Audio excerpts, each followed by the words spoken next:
We are the ones we have been waiting for. We are the ones we've been waiting for.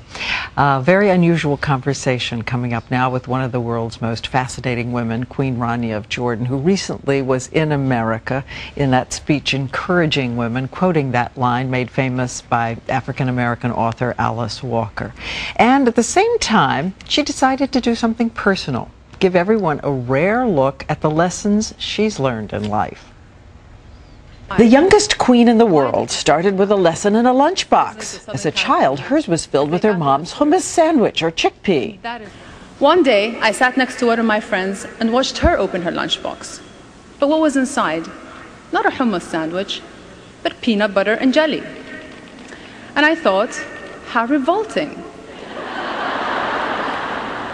Or in my 5-year-old lingo, ew, gross. Feeling superior, she was trapped into an adventure. And then one day, my friend suggested I might like to try her sandwich. I didn't want to hurt her feelings, so I braced myself and took a small bite. Do you remember Scooby-Doo? How Scooby would literally float off the ground at the thought of a Scooby snack?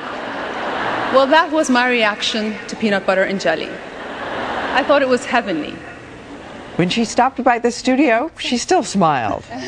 It was a Scooby-Doo moment. It was like, yabba dabba doo, this is delicious. The first lesson, she says, love the old and the new. She was 22 years old, a business school graduate working at Citibank and Apple, when the commoner met her prince, and lesson number 2. And it was a dinner party? It was truly across a crowded room? It was actually at his sister's house when we met. Did you know he was looking at you?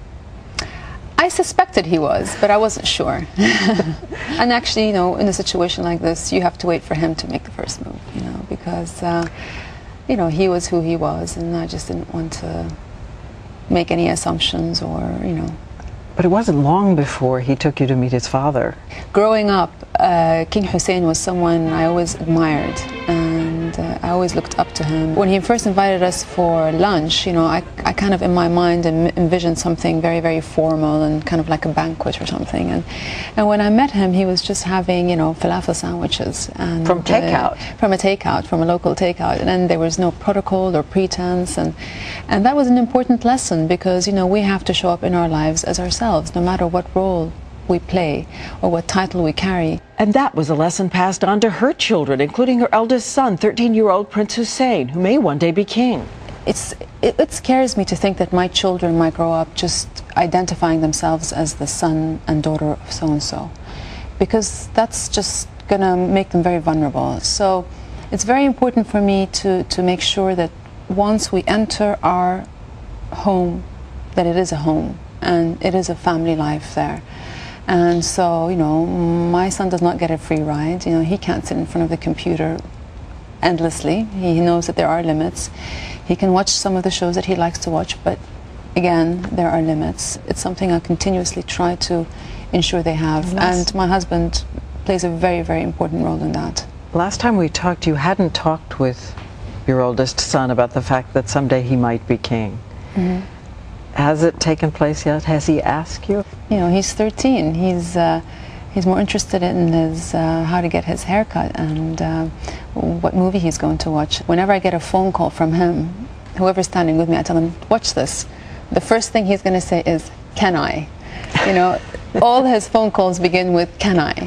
Can I have my friends over? Can I go to the movies? Can I do that? Can I do this? So that's what he's interested in at the moment. Those issues are, you know, way above and beyond him, and I wouldn't want to burden him with anything about that. It's just not fair. A fourth lesson? Even queens suffer from guilt, the kind most women do.